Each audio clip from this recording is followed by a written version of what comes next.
Magandang araw mga boss. Panoorin natin ang movie clip na ito. Huwag kalimutang mag-like, comment, and share kung kayo ay mahilig sa mga movies and series. Magugustuhan mo ito. Let's go! Isang gabi, si Boyka ay lumaban sa isang illegal na match na ginanap sa isang underground arena. Habang humihiyaw ang mga manonood, hindi niya hinayaang makatama ng paiti sa man lang ang kalaban. Matapos ang maikling sagupaan, sinipa niya ang kalaban sa ere at minakaut ito. Ang eksena ay tumalon sa isang maximum security prison sa Russia. Ang mga bilanggo ay lumahok sa laban bilang libaman ng Warden. Ang laban ay mukhang nakakaliw sa ibang tao, ngunit pwede itong maging violente depende sa palahok. Ang pinakadelikadong bilanggo sa buong mundo ay mukhang malimaw na may pangalang Pushmire. Masyado siyang agresibo kaya kinakailangan siyang parinahan sa kamay at paa, pati na rin sa bibi upang siguraduhin hindi makakapanakit ng sinuman sa labas ng ring. Ang kalaban ni Pushmire ay kalahati lang ang sukat at hindi malam nakatama ng kahit isang suntok. Itinapon niya ang kalaban sa sahig dahilan para mabadi ang kanyang leeg bago pinagpatuloy ang pagsuntok sa kanyang mukha. Itinigil lang ang laban na ma-deform na ang mukha ng isang palahok. Si Pushmire ay kilala na walang awa, umapatay ng lahat na katunggali. Itinuturi siyang halimaw at walang nararamdamang pagsisisi sa pagpatay ng maraming tao. Hindi katulad niya, si Boyka ay mabait sa labas ng ring. Wala siyang bagandang buhay dahil sa pagkakakulong ng ilang taon at isa ding wanted na kriminal sa Russia, ngunit tanya ng kinalimutan ng naharaan at sinusubukan ng magbagong buhay. Inutulungan niya ang isang simbahan sa Kiev at lagi ding tumutulong sa mga nangangailangan. Isang araw, sinabi ng pari na pumili na siya ng bagong propesyon kahit na matagal niya ng sinusuportahan ang ginagawa ni Boyka. Sumagot si Boyka na regalo ng Diyos ang kanyang talento at hindi siya hihinto sa paggamit nito. Gusto niyang lumaban bilang isang profesional at hindi sa isang iligal na laban. Nilapitan si Boyka ng kanyang manager at sinabi na pwede na siyang lumaban sa isang legal na MMA match. Ang European Tournament na gaganapin sa Budapest ay pinayagan siyang sumali sa kompetisyon kung mananalo muna siya sa qualifying match. Dumating ang araw ng qualification match. Dahil sa ito ay isa sa pinaka-importanting laban sa buhay ni Boyka, handa na siyang ibigay ang lahat. Ang kanyang patunggali ay si Viktor na nanggaling sa Russia. Nagsimula ang laban at nakapagpatama si Viktor ng pinakaunang matinding sipa. Sa mga unang minuto, inakita niya ang kanyang galing sa pagdepensa at naiwasan ang bawat atakan binibigay sa kanya.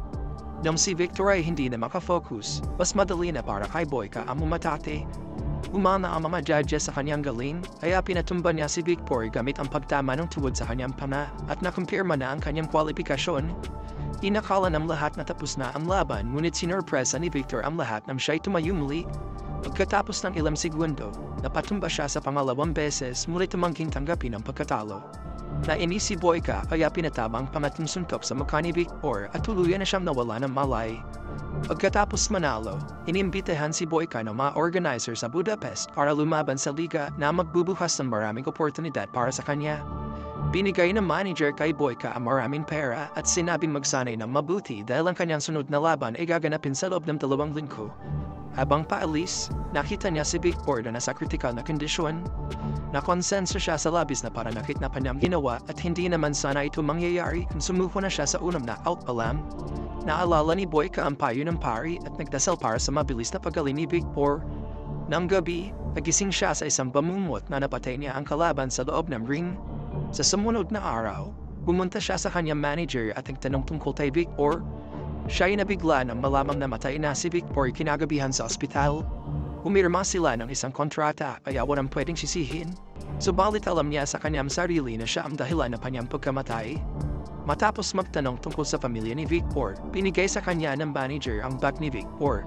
Sa loob nito, natagpuan ni Boyka ang sulat mula sa asawa ni Viktor at kanilang larawan. Nang binasa niya ang sulat, naramdaman niya ang sakit na pinagdadaanan ng asawa nang malaman niya ang tungkol sa pagkamatay. Nagpa siya si Boyka na personal na humingi ng tawad sa kanya at siguraduhin hindi siya humaharap sa anumang problema sa buhay. Sinabi ni Boyka sa kanyang manager na nais nang pumunta sa Russia para makipagkita sa asawa ni Viktor, ngunit labis siyang salumat sa kanyang ideya. Kriminal pa rin si Boyka sa Russia at pwedeng makulong kung mahahanap siya ng mga pulis. Kailangan niyang gumawa ng peking passport na sobrang mapamanib, lalo na't malapit na siyang maging isang lehitimong MMA fighter. Alam ni Boyka ang pwedeng kahinatnan nito, ngunit hindi na mababago ang kanyang desisyon. Sa sumunod na eksena, tayo ay pinakilala sa asawa ni Viktor na si Alma na nasa libing ng asawa. Nang si Victor ay namatay, siya ay mag-isa na lang sa buhay at wala nang ibang malalapitan. Dagdag pa dito, siya at si Victor ay may pagkakautam sa isang gangster na may pangalang Zurab. Pumunta siya sa libing at nagmungkahin maging kabit si Alma para makabayad sa kanyang utang. Kinasusuklaman ni Alma ang kanyang presensya, ngunit siya ay naging maingat para hindi ito magalit. Sumagot na lang siya na mas gugustuhin niya pang magtrabaho at bayaran siya ng hulugan. Si Alma ay nagmamayari at nakatira sa isang community center. Pinatayo nila ito ni Victor mula sa perang hiniram kay Zurab. Ang lugar ay tahanan ng mga naulila at mga taong namamaylaman. Nang makarating sa Russia, pinuntahan niya si Alma, ngunit kanyang napansing sinakay siya sa itinasasakyan ng mga kalalakihan. Siya ay nagtatrabaho bilang isang waitress sa underground fighting club ni Zurab. Labis niyang pinoprotektahan si Alma at tinatrato na itong pagmamayari. Pumunta si Boyka sa fight club at nahanap si Alma. Nang sinubukan niya makipag-usap sa kanya, pinigilan siya ng mga tauhan ni Zurab at sinamahan siya palabas. Gustong umiwas ni Boyka sa bulok kaya magalam niyang tinanong kung anong oras siya matatapos magtrabaho. Inatake siya ng grupo ngunit naturuan lamang sila ng leksyon nang lumaban sila sa isang professional fighter. Nakita ni Zurab kung paano siya lumaban at tumama sa kanyang talento. Siya ay naghahanap ng magaling na fighter para sa club at gusto mupahan si Boyka. Subalit siya ay namatiwiran na hindi siya pumunta doon para sumali sa laban at gusto lang makipagkita kay Alma. Hindi pumayag si Zurab at inalok na siya na lang ang magsasabi ng kanyang mensahe para kay Alma. Muli siyang tumanggi at naglakad palayo. Nang sumunod na araw, nagawang makapasok ni Boyka sa community center at nakilala si Alma. Inigay niya ang sulat mula sa bag at tinanong kung pinipilit pa siyang magtrabaho sa fight club. Sumagot si Alma na gusto niyang maghanap ng ibang trabaho, ngunit baon siya sa utang. Binasa niya ang sulat at tinanong si Boyka kung napanood niya ba ang huling laban ng asawa. Hindi na siya nagpaligoy-ligoy at umamin siya ang huling nakalaban ni Victor. Sinubukan niyang ipaliwanag na aksidente ang kanyang pagkamatay, ngunit tumanggi makinig sa Alma.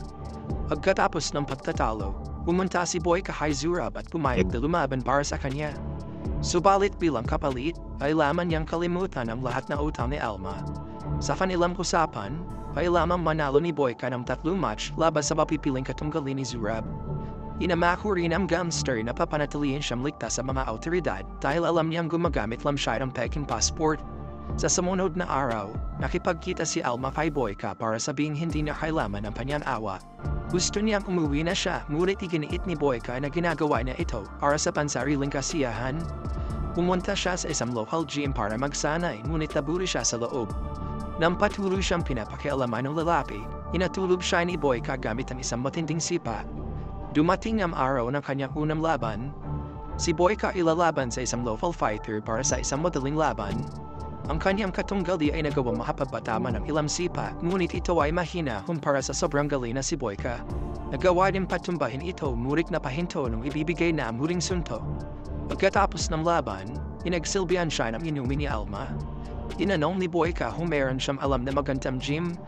Inag-isipan ito ni Alma bago siya inimbitang gamitin ang gym sa kanyang community center. Nag-ensayo siya doon ng ilang araw at si Alma ay nasanay na sa kanyang presensya. Ang sunod na match ni Boyka ay 2 versus 1 laban sa magkapatid na fighter. Siya ay nabigla dahil walang magsabi sa kanya ng patakaran. Pinagmayabang ni Zurab na sa kanya ang club at ang mga fighters ay tailang sumunod sa kanyang gusto. Nagsimula ang laban at si Boyka ay nahirapang tumipensa sa magkapatid ng sabay. Kapag sinusubukan ng labanan ng isa, ang isa ay umaatake din dahilan para mahirapan siya makafocus. Sa huli, nagawa niya may tulak ang isa at napatumba ang isa pa sa segundong sila ay naglarikovel. Patas na ang laban hanggang sa masipa ng palaban ng dati niyang injured na likod. Hindi niya matiis ang sakit hanggang sa nakita niya si Alma sa audience at patuloy na lumaban. Pagkatapos nito, pareho niyang binugbog ang magkapatid at nag-score ng double knockout. Napahiyaw sa pagkamangha ang mga manonood dahil walang nag-aakala may papanalo niya ang laban. Sa sumunod na araw, pumunta si Zurab para makipagkita kay Alma at sinubuhang landiin ang babae. Nang siya'y tumanggi, inakusahan siya ni Zurab na nakikipag-sex kay Boyka at pinahayag na hindi aksidente ang pagkamatay ng kanyang asawa dahil sinadyang patayin ito ni Boyka. Nagkunwari siyang hindi naniniwala ngunit hindi na mapakali sa narinig. Samantala, ang manager ni Boyka mula sa Ukraine ay agad siyang pinapabalik dahil meron siyang press meeting para sa laban sa Budapest. Iniling niyang ipagpaliban mo na ito pagkat isa na lang kanyang dapat ipanalo. Nang makabalik siya sa kwarto, nakita niya naghihintay si Alma. Inakiusapan siya nitong magsabi ng totoo tungkol sa pagkamatay ng asawa at sinimulang sabihin ni Boyka ang lahat na paghihirap sa buhay. Kanyang binunyag na sobrang miserable ang kanyang buhay at ang match laban kay Victor ang kanyang pagkakataon upang magkaroon ng magandang buhay. Binigay niya ang lahat at nanalo, ngunit pinuha ni Victor ang lahat na kanyang pinaglalaban sa buhay. Nakiusap siya kay Alma na hayaan siyang tapusin ang nasimulan. Sa gabi ng huling match, si Boyka ay lalaban kay Igor, ang pinakamagaling na fighter ni Zurab na matagal na siyang kinuhutya. Siya ay sobrang galit kay Boyka dahil siya ay banta sa kanyang posisyon sa gam. Nilabas niya ang kanyang galit at pinaulan si Boyka ng maraming pagkatapi. Nagawa niyang bigyan siya ng mahirap na laban at pinungkiri ang kanyang likod. Ngunit ang direksyon ng laban ay nagbago na makapatama si Boyka ng dalawang magkasunod na sipa. Pagkatapos ito, walang puknat niyang binugbog si Igor hanggang sa siya'y mawala ng malay. Dahil dito, siya ang nanalo sa buong tournament at bayad na ang lahat na utang ni Alma. Subalit nahulaan na ni Zurab kung anong kakalabasan at naganda para dito. Inatigil niya si Boyka at binunyag na kailangan niyang lumaban sa isa pang fighter para matapos na ang kanilang deal. Ngunit kaunti na lang ang natitirang oras bago magsimula ang meeting sa Budapest na sobrang mahalaga sa kanyang career. Ngunit ayaw niya ring umalis na hindi si Alma na ililigtas. Inakiusapan niya ang manager na maghintay hanggang umaga at naghanda para lumaban sa champion. Ang kanyang katunggali ay si Koshmar, ang halimaw na pumapatay ng mga katunggali sa Russia. Dinala siya sa arena ng nakakadena dahil sa pagiging ng bayulente. Nagsimula ang laban ngunit si Boyka ay sobrang pagod na. Sinubukan niya ang lahat na makakaya ngunit hindi malang nakakapinsalang pa niya mga pag-atake kay Koshmar dahil sa laki nito. Ang halimaw ay nakapagpatama ng ilang suntok sa kanya bago siya tinuod sa panga. Natumba si Boyka sa lapas ng impact at nahirapan ng tumayo. Ilang segundo bago matalo sa laban, ginamit niya ang buong lakas para makatayo, ngunit muli siyang hinampas sa canvas. Nang kinakala ni Koshmar na siya na ang nanalo, masorpresa siyang inatake ni Boyka at napatra sa mga sipa na kanyang pinahawalan. Pagkatapos nito, pumanig na sa kanya ang laban. Ginamitan niya ng armlock ang halimaw at pinali ang kanyang kanang kamay bago sinipa palabas ng ring. Dahil dito, siya na ang nanalo sa match ngunit hindi pa rin handang bitawan ni Zurab si Alma. Inatake siya ng mga tauhan ni Zurab habang sinusubukan itong tumapas dala ang babae. Si Boyka ay nanghihina na sa sahig nang makita si Alma na hinihila palabas. Sa sobrang galit, inatake niya ang mga gwardya at pinatay silang lahat. Sa huli, naabutan niya si Zurab at sinunggaban ito. Si Boyka ay nabaril sa proseso ngunit ang sakit na dala nito ay natabunan ng nararamdamang galit. Sa katapusan, si Zurab ay sinakalan kung sa mapatay ito. Sinubukang tulungan ni Alma si Boyka, ngunit pinahinto siya nito at tinanong kung napatawad na ba ang kanyang kasalanan. Maya-maya, dumating ang mga pulis at siya'y inaresto. Bago siya dalhin, inanong niya muli kung napatawad na ba siya ngunit hindi sumagot si Alma. Si Boyka ay muling binarik sa huluman sa Russia.